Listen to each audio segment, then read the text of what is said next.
Hello students and welcome back in my class.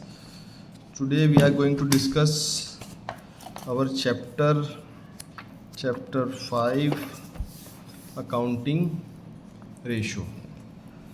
Accounting ratio वैसे तो बहुत easy chapter है एग्ज़ाम पॉइंट ऑफ व्यू से, लेकिन ये चैप्टर बहुत लेंथी है।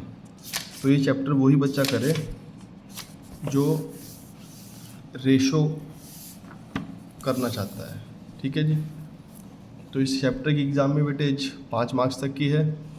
इसके चैप्टर का क्लासिफिकेशन है, क्लासिफिकेशन ऑफ रेशोज़। सबसे पहले आता है लिक्विडिटी रेशो। इसके अंदर हमारे पास 2 रेशो हैं। फिर हमें पढ़ना पड़ेगा सॉल्वेंसी रेशो। इसके अंदर हमारे पास 5 से 6 तरह के फॉर्मूले हैं। फिर आता है एक्टिविटी या टर्नओवर रेशो, जिसके अंदर 5 से 6 फॉर्मूले हैं। और फिर आता है हमारे पास प्रॉफिटेबिलिटी रेशो या इनकम रेशो। ठीक है जी। तो इसमें हमारे पास 5 फॉर्मूले हैं। ठीक है जी। तो मोटा मोटा अगर हम बात करें इस चैप्टर के अंदर हमारे पास 20 से 25 फॉर्मूले मिलेंगे आपको। ठीक है जी। तो आज हम जो शुरू करने जा रहे हैं, हम लिक्विडिटी रेशो शुरू करेंगे। ठीक है जी। तो लिक्विडिटी रेशो क्या होता है, वो आपको क्या बताता है, पहले वो समझेंगे, फिर हम बात करते हैं आगे चैप्टर की। ठीक है जी। सो पेंसिल ले लेते हैं। लो जी, हमारे पास है लिक्विडिटी रेशो। पहले लिक्विडिटी रेशो का मतलब समझते हैं। Liquidity refers to the ability of firm to meet his current liability as they become due on payment. मतलब लिक्विडिटी का मतलब है कि वो पेमेंट जो आपको जब ड्यू हो तो आप उसके पैसे टाइमली दे पाएँ। मतलब शॉर्ट टर्म लायबिलिटी की बात कर रहा है। शॉर्ट टर्म लायबिलिटी मतलब करंट लायबिलिटी की बात कर रहा है। करंट लायबिलिटी का मतलब जिसकी पेमेंट आपको 1 साल के अंदर अंदर करनी है। ठीक है जी। तो लिक्विडिटी रेशो आपको बताएगा कि आपकी औकात, कि आप अगर किसी से आपने लोन लिया हुआ है, आपको किसी को पैसे देने 1 साल के अंदर, तो वो पैसे आप उनके दे पाएंगे या नहीं दे पाएंगे। ठीक है जी। ठीक। तो the liquidity ratio therefore are called as short term solvency ratio. तो इससे हमें इसकी शॉर्ट टर्म फाइनेंशियल पोजीशन पता लग जाएगी। The ratio are use to assess the short term financial position of concern. एक बिजनेस की शॉर्ट टर्म फाइनेंशियल पोजीशन कैसी है। They indicate the firm ability to meet its current obligation out of current resources. मतलब जो हमारे पास current assets हैं, current resources हैं, उसमें से हम अपनी करंट लायबिलिटी टाइमली पेमेंट कर पाएंगे या नहीं कर पाएंगे। ठीक है जी। इसके अंदर 2 फॉर्मूले आते हैं। सबसे पहले आता है करंट रेशो, जिसे हम एक और नाम से जानते हैं वर्किंग कैपिटल रेशो। ठीक है जी। एग्जाम में ये वाई क्वेश्चन में बहुत बार पूछा जाता है कि what is working capital ratio. तो फॉर्मूला है या वर्किंग कैपिटल रेशो या करंट रेशो। ठीक है जी। तो फॉर्मूला आ जाता है इसके अंदर current assets upon current liability. ठीक है जी। ऐसे फिर दूसरा फॉर्मूला ऐसे ही के अंदर क्विक रेशो, या इसे हम एक और नाम जानते हैं एसिड टेस्ट रेशो। इसका एक और नाम है लिक्विड रेशो। आपसे एग्जाम में क्विक रेशो पूछा जाए, एसिड टेस्ट रेशो पूछा जाए या लिक्विड रेशो पूछा जाए, इन तीनों का फॉर्मूला एक ही है। ठीक है जी। फॉर्मूला है quick assets upon current liability. ठीक है जी। तो आज हम शुरू करते हैं करंट रेशो से। ठीक है जी। करंट रेशो कहूँ या वर्किंग कैपिटल रेशो कहूँ। ठीक, देखो ये फॉर्मूला इसके पीछे दिया हुआ हमारे पास बुक में। यहाँ से शुरू करते हैं। लिक्विड रेशो या शॉर्ट टर्म सॉल्वेंसी रेशो। कहते हैं करंट रेशो और वर्किंग कैपिटल रेशो पे ध्यान रखना। Working capital ratio, this ratio explain the relationship between, किसके रिलेशनशिप बताएगा, करंट एसिड्स। करंट एसिड आप सबको पता ही है। करंट एसिड के अंदर क्या क्या आता है, हमने चैप्टर 1 की हेडिंग्स याद की हुई है। अच्छे से नहीं की हुई तो दोबारा कर लेना, क्योंकि चैप्टर नंबर 1 की जब तक हेडिंग आपको अच्छे से याद नहीं होंगी तो ये चैप्टर आप लोगों का बनना नामुमकिन है। ठीक है जी। तो करंट एसिड्स और करंट लायबिलिटी का ये आपको रिलेशन बताएगा। ठीक है जी। अब बात करते हैं, करंट एसिड्स आपको पता है, फिर ऐसे हम बात करेंगे करंट लायबिलिटी क्या होती है। ठीक है जी। तो फॉर्मूले की बात करें तो फॉर्मूला आपका नेक्स्ट पेज पे है, देखते हैं जी। करंट रेशो का फॉर्मूला है current assets upon current liability. ठीक है जी। अब सवाल ये आता है करंट एसिड्स क्या होती हैं। करंट एसिड का क्या मतलब होता है। करंट एसिड्स का मतलब वो एसिड्स जिन्हें अगर आप मार्केट में बेचने जाओ तो वो 1 साल के अंदर बिक जाएँ। मतलब the assets which can be converted into cash with in an year, जो 1 साल के अंदर अंदर कैश में कन्वर्ट हो जाएं, तो उन एसिड्स को हम बोलते हैं करंट एसिड्स। ठीक है जी। या एक ऑपरेटिंग साइकिल ही बोल सकते हैं। तो current assets are the assets which are likely to be converted, likely का मतलब जो हो सकती हैं, which are likely to be converted to cash, या तो कैश या कैश के समान। कैश का समान आपको बताइए cheque, draft, short term investment, marketable securities within 12 months, जो 12 महीने के अंदर from the date of balance sheet, balance sheet date से 12 महीने के अंदर, और या फिर within an operating cycle. Operating cycle का मतलब आप लोगों को पता ही है, ठीक है जी। ऑपरेटिंग साइकिल का मतलब होता है कि जिसमें आप अपने फाइनेंशियल अकाउंट्स बंद करते हो, ठीक है। नॉर्मली हम अकाउंट 12 महीने बंद करते हैं, लेकिन इसका कोई हार्ड एंड फास्ट रूल नहीं है। आप अकाउंट 12 महीने से ज़्यादा 15 महीने के 10 महीने का आप अकाउंट बंद कर सकते हो, ठीक है जी। तो जो एसेट्स आपके बैलेंस शीट से 12 महीने के अंदर या एक ऑपरेटिंग साइकिल के अंदर अगर कन्वर्ट होने की क्षमता रखते हैं तो वो करंट एसेट्स हैं। अब बात ये आता है कि करंट एड के अंदर हमें क्या क्या आता है। करंट एड के अंदर जो हमने चैप्टर 1 में पढ़ा था वो तो आएगा ही, ठीक है जी। अब हम इन्हें पढ़ते हैं करंट एड क्या क्या आती है। तो सबसे पहले आता है करंट एड्स के अंदर, आपने पढ़ी हुई है, फिर भी एक बार दोबारा बता देता हूँ। करंट एसेट्स इंक्लूड्स, बात करते हैं इंक्लूड्स का। पहले आपको कुछ समझाना है, ध्यान सुनना। और ये सिर्फ अकाउंट्स की नहीं, ये हर जगह काम करेगा आपको, जो मैं आपको अभी बताने जा रहा हूँ, ठीक है जी। तो हम क्या स्टार्ट कर रहे हैं, हम स्टार्ट कर रहे हैं, आज डेट है हमारे पास, क्या डेट है आज, 15/11/2024। ये क्लास आपकी 15 नवंबर के लिए है, ठीक है जी। हम शुरू कर रहे हैं chapter number 5। Chapter number 5 accounting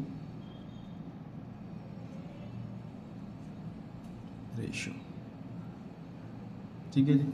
accounting ratio के अंदर हम सबसे पहले एक बोल्ड हेडिंग पढ़ रहे हैं, हम पढ़ रहे हैं लिक्विडिटी रेशो, ठीक है जी। लिक्विडिटी रेशो के अंदर दो फॉर्मूले आते हैं। पहला फॉर्मूला आता है करंट एसेट्स का, करंट रेशो का, करंट रेशो का फॉर्मूला है करंट एसेट्स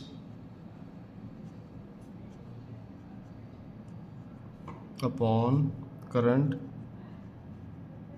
लायबिलिटी। अब सवाल ये आता है कि करंट एसेट्स क्या होता है। करंट एसेट्स क्या होता है उसके लिए मैंने आपको समझाना है। करंट एसेट क्या होता है आपको ऑलरेडी वैसे पता है, तो मैंने आपको ये बताना है कि करंट एसेट्स जो मैंने भी आपको बताया कि उसके अंदर लिखा होता है करंट एसेट्स इंक्लूड्स, ठीक है जी। तो इंक्लूड से क्या मतलब से समझते हैं भैया, ध्यान सुनना। डेफिनेशन किसी भी तरह की डेफिनेशन हमेशा दो तरह की मिलेगी आपको। एक तो होती है इंक्लूसिव और एक होती है एग्जॉस्टिव। इंक्लूसिव डेफिनेशन का मतलब होता है, इंक्लूड डेफिनेशन शुरू होंगे हमेशा इंक्लूड से। एग्जॉस्टिव डेफिनेशन शुरू होंगे हमेशा डिफाइन से, डिफाइन या मीन से, ठीक है जी। डिफाइन भी नहीं बोल सकते, मीन से मान लो आप, ठीक है जी। आपको डिफाइन की जरूरत नहीं पड़ेगी, ठीक है जी। आप मीन से मान लो कि मीन्स, अगर कहीं पे ऐसे लिखा हुआ है करंट एसेट मीन्स, तो इसका मतलब है कि जो उस लाइन के अंदर लिखा हुआ है सिर्फ वही करंट एसेट्स हैं और उसके अलावा और कोई करंट एसेट्स नहीं हो सकते। लेकिन अगर कहीं पे ऐसा लिखा हुआ है करंट एसेट इंक्लूड्स, तो इंक्लूड्स का मतलब है कि जो मैं आपको बातें बताऊंगा वो तो करंट एसेट है ही, उसके अलावा कोई और आइटम भी करंट एसेट बन सकता है अगर वो आपकी कंडीशन को फुलफिल कर दे। कंडीशन क्या है कि कोई भी एसेट अगर 12 महीने के अंदर कैश में कन्वर्ट होने की क्षमता रखती है तो वो करंट एसेट है, ठीक है जी। कोई भी चीज़ अगर 12 महीने में बिक सकती है तो वो करंट एसेट है, ठीक है जी। तो हम वापस आ जाते हैं अपनी बुक पे। हमारे पास जितनी भी अकाउंट्स के अंदर जो मोस्टली डेफिनेशन मिलेंगी वो आपको इंक्लूड से मिलेंगी, ठीक है। उससे क्या होता है, दायरा चीज़ों का बढ़ जाता है। नहीं तो अगर मैं ऐसे लिखूँ यहाँ पे करंट एसेट्स मीन से लिखूँ तो इसका मतलब होगा ये 1 2 3 4 5 6 7 ये 7 आइटम तो करंट एसेट हैं और फिर 8वां कोई करंट एसेट होगा ही नहीं। लेकिन ये डेफिनेशन इंक्लूड से है और जितनी भी डेफिनेशन आपको मिलेंगे वो मोस्टली आपको अकाउंट्स में इंक्लूड से मिलेंगे, ठीक है जी। इंक्लूड्स का मतलब है कि ये तो करंट एसेट्स हैं ही जो मैंने आपको बताया, इनके अलावा कोई और भी चीज़ करंट एसेट हो सकती है। तो क्या क्या करंट एसेट होता है, करंट इन्वेस्टमेंट्स, ठीक है जी। इसमें हमने इन्वेस्टमेंट्स करंट पता है आपको, जो जैसे आपने कहीं किसी शेयर्स में पैसा लगा दिया। शॉर्ट टर्म इन्वेस्टमेंट्स, ठीक है जी, एंड मार्केटेबल सिक्योरिटी, ये भी करंट एसेट्स ही है, ठीक है जी। फिर आता है आपके पास इन्वेंट्रीज, ठीक है। इन्वेंट्री के अंदर क्या हटाना है, इन्वेंट्री के अंदर आपको पता है लूज टूल्स आता है, स्टोर्स आता है और स्पेयर्स आता है। ये सबसे इंपॉर्टेंट पॉइंट है इसके अंदर, ठीक है जी। मैं इसे मार्क कर रहा हूँ इंपॉर्टेंट। इन्वेंट्री करंट एसेट है लेकिन इन्वेंट्री के अंदर आपको लूज टूल्स, स्टोर्स और स्पेयर करंट एसिड का पार्ट नहीं बनाना चैप्टर नंबर 5 के लिए। अगर आपसे कोई पूछता है चैप्टर नंबर 1 में, ठीक है जी, कि क्या लूज टूल्स करंट एसिड है, कहना हाँ है, loose tool is a current asset. ठीक है जी, लूज टूल्स क्या होते हैं आपको पता है? लूज टूल जैसे कि फैक्ट्री, एक कंस्ट्रक्शन साइट है तो वहाँ पे तसला, फावड़ा, ये वो लूज टूल्स। ठीक है जी, लूज टूल्स कोई स्पेसिफिक डेफिनेशन नहीं हो सकती, लूज टूल्स कुछ भी हो सकते हैं। जैसे बच्चे मैं अपनी बात करूँ तो मेरे लिए लूज टूल्स क्या हो सकता है? ये डस्टर, ठीक है जी, जो कुछ दिनों बाद खराब हो जाता है। मेरे लिए लूज टूल्स क्या हो सकता है? मेरा मार्कर, जिससे मैं पढ़ाता हूँ आप सबको, ठीक है जी, तो वो लूज टूल्स है मेरे लिए। स्टोर्स और स्पेयर ये भी आपको लूज से बाहर कर देना, ठीक है जी। स्टोर्स भी आप लोगों को पता है, स्टोर्स होता है जैसे कोई ऐसी चीज़ जिसे हम खरीदते तो हैं लेकिन बेचने के लिए नहीं, उसकी मदद से मैं आगे सामान रख के बेचता हूँ। जैसे डोमिनोज में आप पिज़्ज़ा लेने जाते हो तो पिज़्ज़ा में होता क्या है, आप तो पिज़्ज़ा लेने जाते हो लेकिन डोमिनोज पिज़्ज़ा आपको एक बॉक्स में रख के देता है, वो पिज़्ज़ा बॉक्स, तो वो पिज़्ज़ा बॉक्स स्टोर्स का काम करेगा। ठीक है, स्पेयर, वो स्पेयर पार्ट की बात कर रहा है। तो इन सबको आपको, जब आप करंट एसिड निकाल रहे होंगे चैप्टर नंबर 5 के लिए, मतलब आप फॉर्मूला चलाने वाले होंगे current acid upon current liability, तो उस केस में आपको लूज टूल्स, स्टोर्स और स्पेयर को बाहर कर देना है, इन्वेंट्री का पार्ट नहीं बनने देना। लेकिन अगर चैप्टर नंबर 1 में पूछता है तो कहना है हाँ जी, लूज टूल्स की मेजर हेडिंग करंट एसिड है और सब हेडिंग इन्वेंट्री है। ठीक है, ऐसी सेम कहानी स्टोर स्पेयर पे भी। नेक्स्ट आता है trade receivable. Trade receivable is a current acid, bill receivable और डेटर, ठीक है जी, लेकिन प्रोविजन को हटा देना, less provision. Provision for doubtful date वो आपको ट्रेड रिसीवेबल से बाहर कर देना, ठीक है जी। नेक्स्ट आता है आपके पास कैश एंड कैश इक्विवेलेंट। इसके अंदर आता है cash in hand, cash at bank, cheque, draft hand, ठीक है जी। नेक्स्ट आता है आपके पास short term loans and advances. फिर आता है अदर करंट एसिड, इसके अंदर कुछ रिस्ट्रिक्ट कर रखे हैं आपके पास सीबीएसई ने। इसके अलावा और भी चीज़ें होती हैं करंट एसिड्स, आपके पास इतनी रहेंगी, प्रीपेड एक्सपेंस, एक्रूड इनकम और एडवांस टैक्सेस, ठीक है जी, ये सब आपकी करंट एसिड ही हैं। देखो उसने इस बात को और दोबारा लिख दिया कि it item include from current acid, ये आइटम करंट एसिड का पार्ट नहीं है, एक्सक्लूड कर दिया इससे इस चैप्टर के लिए। वैसे ये चीज़ें करंट एसिड ही हैं, ये कौन कौन सी? Loose tools, store spare, provision for doubtful debt, ठीक है जी। तो हमें करंट रेशियो में करंट एसिड का पता लग गया। करंट एसिड क्या है? करंट एसिड ये चीज़ें, इन सबको जोड़ूंगा मुझे करंट एसिड पता लग जाएगी, ठीक है जी। ऐसे ही अब मुझे जानना है करंट लायबिलिटी क्या होता है। करंट लायबिलिटी क्या है देखते हैं। Current liability are the liability payable within 12 months from the date of balance sheet. जिस चीज़ को आपको 12 महीने के अंदर पेमेंट करनी है वो करंट लायबिलिटी है। अब करंट लायबिलिटी के अंदर क्या क्या आता है? करंट लायबिलिटी के अंदर इंक्लूड करती हैं, फिर डेफिनेशन देखो शुरुआत हो रही है इंक्लूड से, मतलब ये चीज़ें तो करंट लायबिलिटी हैं, कुछ और भी करंट लायबिलिटी बन सकता है। बुक में अगर आपको कोई और चीज़ भी करंट लायबिलिटी दे तो कल को मुझे ये मत कहना कि सर मैं तो करंट लायबिलिटी यही पढ़ी थी या करंट एसिड यही पढ़ी थी, ये कैसे करंट लायबिलिटी हो गई। डेफिनेशन इंक्लूड से शुरू है, ठीक है जी। Short term borrowing, short term borrowing आपको पता है, बैंक ओवरड्राफ्ट होता है, current maturity of long term debt, आपने पढ़ी हुई है सब चीज़ें। ट्रेड पेबल्स, बीपी और क्रेडिटर, और other current liability such as interest accrued and due on borrowing, interest receive in advance, outstanding expense unclaimed dividend, calls in advance, chapter number 1 के अंदर लिखा हुआ है। Short term provision, provision for tax, ठीक है जी। जो provision for doubtful date था वो यहाँ चला गया था, ठीक है जी, वहाँ से हट जाओ। अब बात करते हैं कि ऑब्जेक्टिविटी क्या बताएगा और सिग्निफिकेंस क्या है। ऑब्जेक्टिविटी ये आपको बताया, इसका ऑब्जेक्टिव क्या है, रेशियो मैं क्यों निकाल लूँगा। करंट रेशियो मैं इसलिए जानना चाहता हूँ अपनी financial position, short term financial position, कि जिन लोगों से मैंने पैसे लिए हुए हैं छोटे समय के लिए, जब वो पैसे लेने आएंगे तो मैं उनके पैसे लौटाने की मेरी क्षमता है या नहीं है, मैं उनके पैसे लौटा पाऊँगा टाइम से, नहीं लौटा पाऊँगा, ठीक है। तो आपने कहा सर पता कैसे लगेगा, कुछ भी रेशियो आ जाएगा तो ध्यान सुनना। हमारे पास करंट रेशियो का आइडियल रेशियो है, आइडियल रेशियो। आइडियल रेशियो का मतलब होता है, करंट रेशियो का आइडियल रेशियो है 2:1, ठीक है जी। आइडियल रेशियो है करंट रेशियो का 2:1। 2:1 का मतलब है कि अगर आपको, करंट रेशियो का फॉर्मूला क्या है, current assets upon current liability. तो अगर आपको किसी के 1 रुपया देना है, ये 2 रुपये नीचे है, ठीक है जी, अगर आपको किसी का 1 रुपया देना है तो आपके घर पे 2 रुपये होने चाहिए, ठीक है जी। और ये जितना ज़्यादा होगा, जितना ये ज़्यादा होगा उतना आपके लिए अच्छा है, ठीक है जी, इट्स गुड, ठीक है जी। और जितना ये इससे नीचे होगा 2:1 से, उतना है आपके लिए बैड होगा। ऐसा क्यों कह रहा हूँ, सुनना। मैं कहता हूँ मुझे किसी के 3 रुपये, मुझे किसी का 1 रुपया देना है, मेरे पास 3 रुपये हैं, अच्छी बात है भाई, 1 रुपये देने के बाद फिर भी 2 रुपये बच जाएंगे। मेरे पास 4 रुपये रखे हैं, मुझे किसी का 1 रुपये देना है, और अच्छी स्थिति है, जितना ज़्यादा बढ़ता रहेगा उतना बढ़िया है। 1 रुपये देना है 5 है, 1 रुपये देना है 6 रुपये हैं घर में, अच्छी बात है। बेड की बात करते हैं, देना 1 रुपया है, घर में 1.5 रुपया है, बेकार है। 1 रुपये देने के बाद 50 पैसे बचेंगे घर पे। देना 1 रुपया है, 1 ही रुपया है, देने के बाद कुछ भी नहीं बचेगा मेरे पास, ठीक है जी। देना 1 रुपया है, घर में 50 पैसे हैं, दे नहीं पाओगे, तो ये स्थिति बेकार है, ठीक है जी। तो शॉर्ट करंट अगर आपसे कोई पूछता है कि what is the ideal current ratio, तो कहना सर 2:1। क्या कहेगा कि अच्छा बढ़ रहा है तो बढ़िया है या घट रहा है तो बढ़िया, कहना सर अगर करंट रेशो इंक्रीज होता है तो अच्छी बात है, घट रहा है तो वो बेकार बात है, ठीक है जी।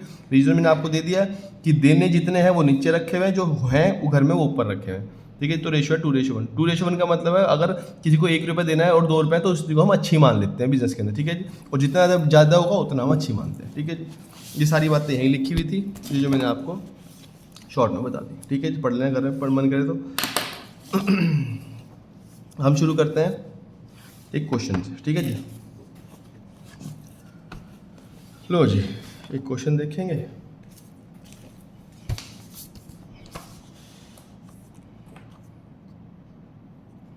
Question number 1, from the following compute current ratio and give your comment on it, ठीक है जी। कमेंट आते नहीं एग्जाम में, पर फिर भी कमेंट का मतलब ये नहीं आपको देना नाइस, गुड, वेरी गुड, जोरदार, ऐसा नहीं। कमेंट का मतलब आपको बताना है कि आपकी शॉर्ट टर्म फाइनेंशियल पोजीशन कैसी है, और शॉर्ट टर्म फाइनेंशियल पोजीशन अच्छी है बेकार है वो आप कंपेयर करोगे हमेशा अपने आइडियल रेशियो से।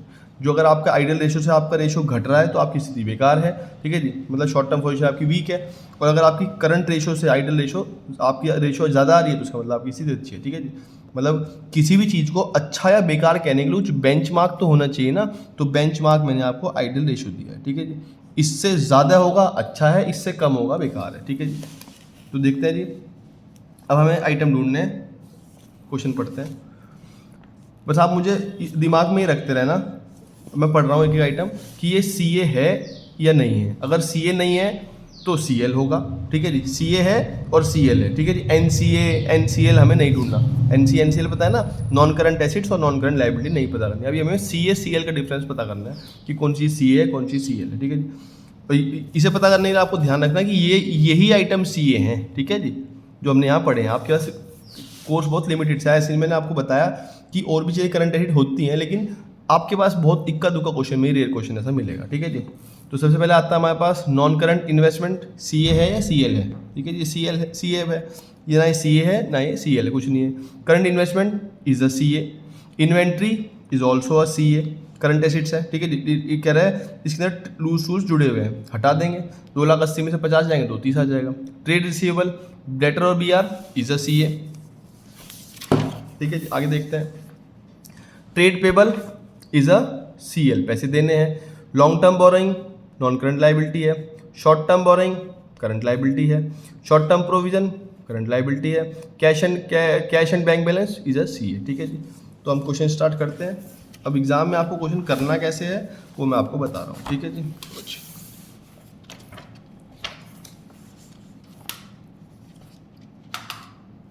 आपको क्वेश्चन ऐसे लिखना है, ये नहीं कि आपने सिर्फ एक नंबर में सॉल्यूशन करके दे दिया, नंबर नहीं मिलेगा एग्जाम में पूरा, ठीक है जी। और जो इस चैप्टर को देखो, अगर वीडियो देखनी शुरू करी है तो पूरी देखना, मतलब चैप्टर पूरा कंप्लीट करना, वरना वीडियो देखना ही मत, ठीक है। चैप्टर या तो पूरा छोड़ना या पूरा करना, ठीक है जी। या ऐसा मत करना कि सर थोड़ा सा कर लिया थोड़ा सा छोड़ दिया, ठीक है जी। देखो जी, तो हमें क्वेश्चन में क्या ढूंढना है, current ratio. Current ratio formula क्या बताया, current assets upon current liability. अब बात करते हैं करंट रेट क्या होती है। करंट एसिड्स के अंदर हम क्या क्या लिखने वाले हैं, एक आइटम को ढूंढते हैं शुरुआत से। कैसे बताया, सबसे पहले मैंने नॉन करंट इन्वेस्टमेंट थी, वो करंट एसिड नहीं थी, फिर क्या लिखा होता करंट इन्वेस्टमेंट, वो करंट एसिड है, हाँ जी है। और क्या दिया हुआ था, ठीक है जी, और दिया हुआ था हमें इन्वेंट्री, इन्वेंट्री लिखेंगे। और क्या दिया हुआ था हमें, लूज शूज हम हटा ही लेंगे। फिर हमारे पास ट्रेड रिसीवेबल था, हाँ जी ट्रेड रिसीवेबल था, ट्रेड रिसीवेबल।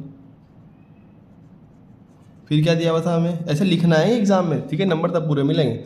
फिर हमारे पास क्या दिया हुआ था, cash and cash bank, cash and bank balance, ठीक है जी। करंट इन्वेस्टमेंट कितनी थी, 40,000। इन्वेंट्री कितनी थी, 2,80,000 थी, लेकिन 50,000 का वो घटा दे, 2,30,000 आ गया।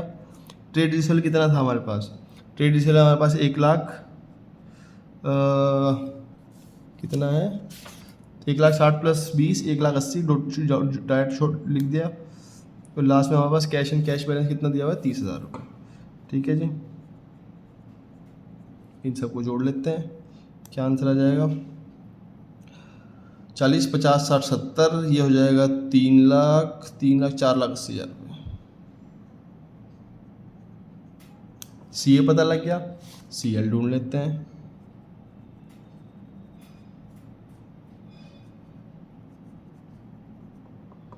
करंट लायबिलिटी के अंदर हमें क्या क्या दिया था, सबसे पहले trade payables, yes it is a C L. Trade payable के बाद हमें क्या दिया हुआ था, शॉर्ट टर्म बोरोइंग लिख लेते हैं।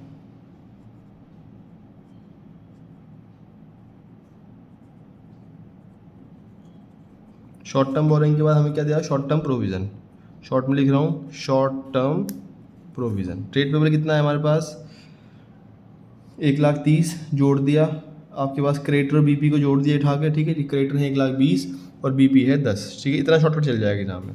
शॉर्ट टर्म प्रोविजन कितना दिया हुआ है हमारे पास, 50,000, और शॉर्ट टर्म बोरोइंग 50, और शॉर्ट टर्म प्रोविजन हमारे पास है 20,000 रुपये का। ये आ जाएगा कितना, 50,000, ये 2,00,000 रुपये आ जाएगा। Very good. Again current ratio का फॉर्मूला क्या है, शॉर्ट में लिख रहा हूँ, सी ए अपॉन सी एल। सी ए आया 4,80,000, सी एल आ गया 2,00,000, ऊपर नीचे रख के काट दिया, 1 2 3 4, 1 2 3 4, ठीक है जी। ये जीरो की यहाँ पॉइंट लग गई और रेशो आ गया 2.4:1। ऐसे लिखना बच्चे ये रेशो, ठीक है जी, 2.4:1, ये आंसर है। अब हमें इसके ऊपर कमेंट करना है, कमेंट करना आप लोगों को आता ही है। अच्छा आप खुद देख के बताओ कि मेरा आइडियल रेशो 2:1 था, मतलब अगर 2:1 है तो अच्छा है, मतलब अच्छा है मतलब कि जिसके मुझे पैसे देने में लौटा दूंगा, ठीक है जी।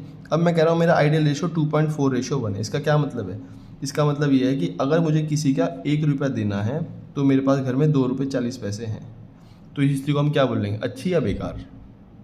ये स्थिति अच्छी है, ठीक है जी। तो एग्ज़ाम में ऐसे आपको लिखना है कमेंट, ठीक है जी। अगर एग्ज़ाम में आ जाए, वैसे कमेंट आते नहीं हैं, ठीक है जी, फिर भी बता देता हूँ, ऐसे लिखना है, as our current ratio is 2:4:1 which is higher than ideal ratio, so our short term financial position is good और satisfactory, ठीक है जी। As our current ratio is 2.4:1 which is higher than our ideal ratio. Ideal ratio आपको पता है 2:1, तो हमारी short term financial position good या सेटिस्फैक्ट्री है, ठीक है जी। यहाँ तक कोई डाउट हो तो क्लास में डिस्कस करेंगे, यहाँ तो हम डिस्कस कर नहीं पाएंगे, ठीक है जी। एक और देखते हैं, ठीक है जी।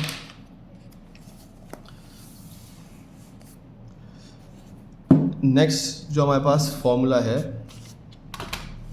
वो है हमारे पास लिक्विड रेशो के अंदर ही। लिक्विड रेशो के अंदर 2 फॉर्मूले हैं, एक करंट रेशो, एक क्विक रेशो, ठीक है जी। इसके ऊपर लगते हैं 2 या 3 दिन लगते हैं, ठीक है जी। तो इसी के अंदर दूसरा फॉर्मूला है क्विक रेशो या एसिड टेस्ट रेशो या लिक्विड रेशो बोलते हैं, ठीक है जी। तो क्विक रेशो या एसिड टेस्ट रेशो का फॉर्मूला है liquid acid upon current liability, ठीक है जी। मतलब अगर मैं लिक्विड को हटा दूं और यहाँ करंट लिख दूं, लिक्विड यहाँ करंट आ जाएगा तो क्या बन जाएगा, करंट रेशो फॉर्मूला। और अगर मैं लिक्विड की जगह करंट की जगह लिक्विड डाल दूंगा तो वर्ड वो बन जाएगा करंट रेशो डट के क्विक रेशो। ठीक है जी। क्विक रेशो का क्या मतलब है, क्विक रेशो आपको क्या बताएगा, पहले तो ये समझते हैं। जैसे करंट रेशो आपको बताता है कि आपकी जो आपको पैसे लोगों के 1 साल के अंदर देने हैं वो आप दे पाओगे नहीं दे पाओगे, तो उसके बारे में बताएगा। ऐसे ही क्विक रेशो भी आपको बताएगा कि आपको जिन लोगों के पैसे आपको 12 महीने के अंदर ना दे के 3 महीने के अंदर देने हैं। अगर मैं बात करूं 12 महीने की तो करंट एसिड की बात हो रही है। ठीक है जी। और अगर मैं बात कर रहा हूं क्विक रेशो की, जिसके नाम में ही क्विक आ गया और जल्दी, क्विक रेशो का फॉर्मूला है क्विक एसिड या लिक्विड कहूं, एक ही बात है, क्विक एसिड या liquid acid upon current liability.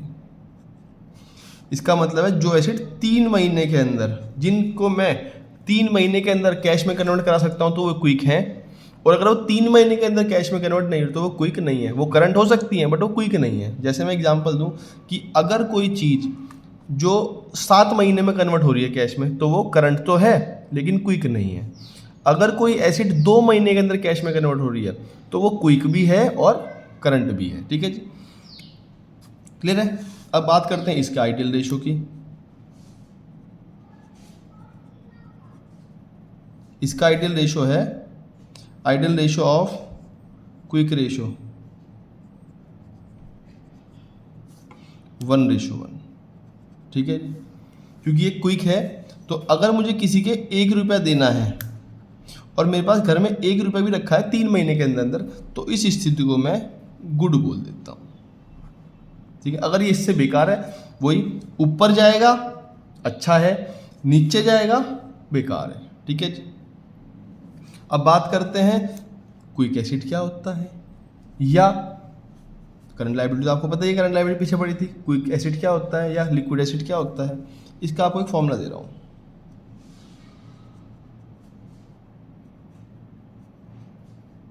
Quick acid कैसे बनेगी, अगर आप करंट एसिड्स में से सिर्फ 3 चीजें हटा दो, सिर्फ 3, 1, 2 और 3, ये 3 चीजें हटा दो तो करंट एसिड ही क्विक बन जाएगी। क्या क्या 3 चीजें, पहली इन्वेंट्री मतलब स्टॉक, दूसरी आपके पास प्रीपेड एक्सपेंस, और माइनस कर दो आप एडवांस टैक्स, तो आपकी जो करंट होगी वही क्विक बन जाएगी। ठीक है जी। मतलब अगर मैं ये कहूं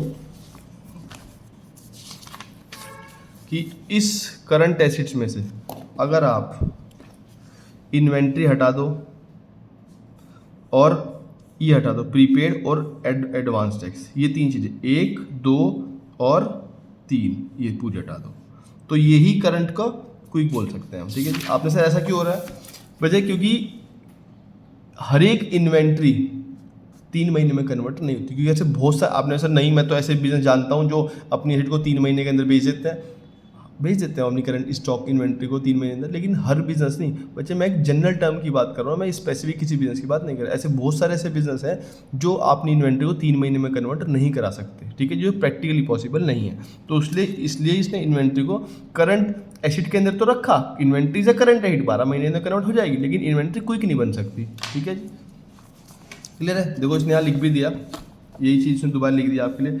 लिक्विड एसिड इंक्लूड्स आ गया, वही करंट एसिड्स, करंट इन्वेस्टमेंट लिखा होता पीछे है, शॉर्ट टर्म इन्वेस्टमेंट लिखा हुआ पीछे है। हाँ, फिर तीसरे नंबर पे देखो यहाँ पे इन्वेंट्री लिखा होता है, यहाँ इन्वेंट्री नहीं है।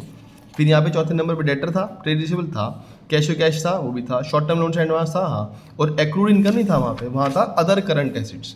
अदर करंट कितनी चीज़ें लिखी हुई थी, 1, 2 और 3, तो इसमें से इसने ये और ये हटा दिया और ये रह गया। ठीक है जी, तो क्या गायब हो गया यहाँ से, इन्वेंट्री हट गई और ये 2 चीज़ें हट गई, तो वही क्या बन गया, क्विक। या छोटा फॉर्मूला देना चाहूँ, ये करंट एसिड्स में से माइनस कर दो इन्वेंट्री, प्रीपेड एक्सपेंस और एडवांस टैक्स, आपका करंट ही क्विक बन जाएगा। क्लियर है जी। ये इसने लिख दिया आइडियल क्विक रेशो इज 1:1। ठीक है जी, ठीक है, इसने यहाँ इसका डिफरेंस दे दिया। ये किसी कुछ खास काम का नहीं है, वो इसने लिखा करंट रेशो का 2:1 है, क्विक रेशो का आइडियल रेशो 1:1 है, formula current eight upon current liability है, इसका formula quick assets upon current liability है। ठीक है जी, ये आपको बताएगी आपको कि छोटे समय की मतलब 12 महीने की पोजीशन है, 3 महीने की बताएगी। ठीक है जी, इलस्ट्रेशन 2 देख लेते हैं। ठीक है जी, फॉलोइंग पर्टिकुलर गिवन है, इन्फॉर्मेशन गिवन है ट्रेड इन्वेस्टमेंट। अब आपको ये देखना है कि ये सी ए है या सी एल है। ठीक है जी, पहले सी ए सी एल पता कर लो, मतलब करंट एड करंट लाइबिलिटी पता कर लो। जो चीज़ सी ए बन जाएगी, ठीक है जी, ज़रूरी नहीं है कि वो क्विक भी बन जाएगी। ठीक है जी, वो क्विक एसिड बन जाएगी। ठीक है जी, तो इनमें देखते हैं। ट्रेड इन्वेस्टमेंट दिया हुआ है। ठीक है जी, it's not a C A. Marketable security is a CA. Plant property equipment is a non-current assets and CA. Intangible is a non-current assets. Trade receivable is a CA but excluding provision. ठीक है, provision हटा के 180 को लेना है हमें। ऐसे ही cash is a CA, trade payable is CL, rent payable is a CL। ठीक है, डिविडेंड पेबल, पेबल का मतलब पैसे देने हैं। ठीक है जी, करंट लाइबिलिटी है। इन्वेंट्री CA तो है लेकिन क्या नहीं है, क्विक एसिड नहीं है। ठीक है जी, long term non current assets है। शॉर्ट टर्म बोरोइंग आपके पास लॉन्ग करंट लाइबिलिटी है। Short term provision current liability है। प्रीपेड और एक्रूड इनकम। ठीक है जी, प्रीपेड आपके पास CA तो है लेकिन क्विक एसिड नहीं है। एक्रूड इनकम करंट एसिड भी है और क्विक एसिड भी है। ठीक है जी, क्वेश्चन रिक्वायरमेंट है calculate the liquid ratio and comment upon the following financial position of the company. ठीक है जी, ठीक,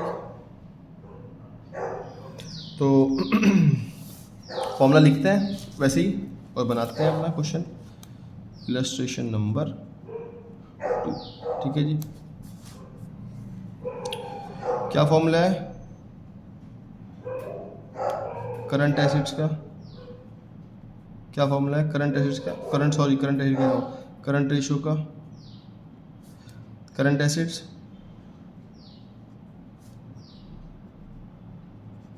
अपॉन करंट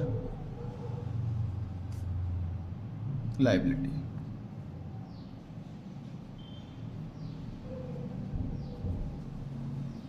ठीक है जी,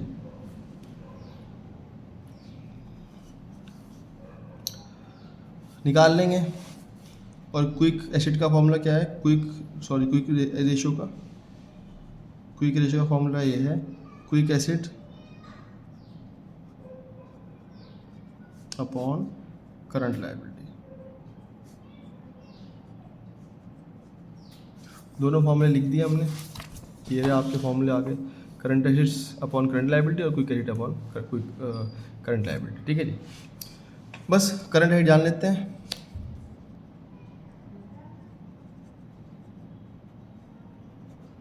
ठीक है जी, मैं थोड़ा जल्दी सॉल्व कर रहा हूँ। अब मैं एक आइटम को लिखूँ, ट्रेड रिसीवेबल, ट्रेड क्या था सबसे पहले हमारे पास आइटम था trade investment. Trade investment is not a C. ठीक है जी, it is non current asset. ठीक है जी, फिर आएगा मार्केटेबल सिक्योरिटी। हाँ जी, मार्केटेबल सिक्योरिटी, मार्केटेबल सिक्योरिटी। ठीक है जी, is a current assets. Plant property equipment नहीं, इंटेंजिबल नहीं, trade receivable yes it is CA। ठीक है, शॉर्ट में लिख रहा हूँ। फिर आपके पास कैश एंड बैंक। नेक्स्ट आपके पास आएगा trade payable, rent payable, dividend payable नहीं,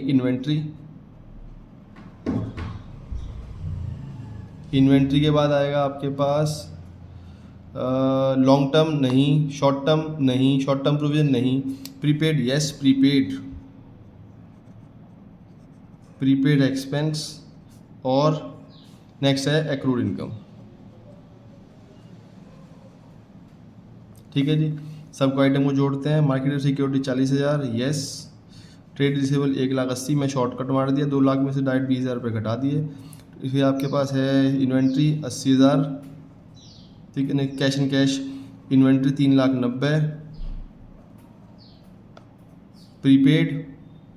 प्रीपेड है हमारे पास 10,000 और एक्रूड इनकम है हमारे पास 20,000। इन सबको जोड़ेंगे यह आ जाएगा 7,20,000। ऐसे ही फिर हम करंट लायबिलिटी जोड़ेंगे,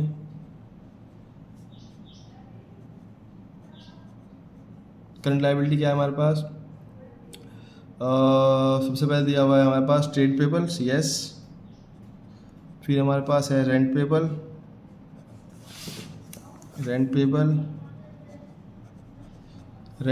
के बाद हमारे पास क्या दिया हुआ है? डिविडेंड पेबल, फिर हमारे पास दिया बैंक ओवरड्राफ्ट, नेक्स्ट हमारे पास क्या दिया हुआ है, प्रोविज़न फॉर टैक्स। इन सबको आइटम को जोड़ते हैं। ट्रेड पेबल 1,20,000, हाँ जी। Rent payable 10,000, yes. Dividend payable 30,000। Bank overdraft आपके पास 25,000 रुपये है। और प्रोविज़न फॉर टैक्स आपके पास 55,000 रुपये है। इन सबको जोड़ लो, यह आ जाएगा 2,40,000। ठीक है जी। इसी आइटम में हम अभी क्विक एसिड भी ढूंढ लेते हैं। क्विक एसिड्स, क्विक एसिड के अंदर कैसे आएगा फॉर्मूला, शॉर्टकट मारते हैं। सी में से माइनस कर लो इन्वेंट्री, माइनस कर लो प्रीपेड, माइनस कर लो एडवांस टैक्स। सी ए है 7,20,000। इन्वेंट्री है हमारे पास, इन्वेंट्री कितनी थी, 3,90,000। प्रीपेड था हमारे पास 10,000। तो 7 लाख में से क्या 4 लाख, आ जाएगा आपके पास कितना, 3,20,000। ठीक है जी। फॉर्मूला दोबारा रखते हैं। करंट रेशियो का फॉर्मूला है, शॉर्टकट यूज़ कर रहा हूँ, CA/CL। सी कितना था, 7,20,000 और करंट लायबिलिटी है 2,40,000। क्या आ जाएगा, 722 डिवाइड बाई 24, क्या आ जाएगा 3:1। दैट मीन्स हमारी शॉर्ट टर्म फाइनेंशियल पोजीशन जो 12 महीने वाली है वो गुड है। क्विक रेशियो की बात करते हैं, shortcut quick acids upon current liability. Quick acid है 3,20,000 जो हमने अभी निकाल ली थी। करंट लायबिलिटी है 2,40,000, वो तो सेम ही है, वो तो चेंज नहीं होगी। ठीक है जी।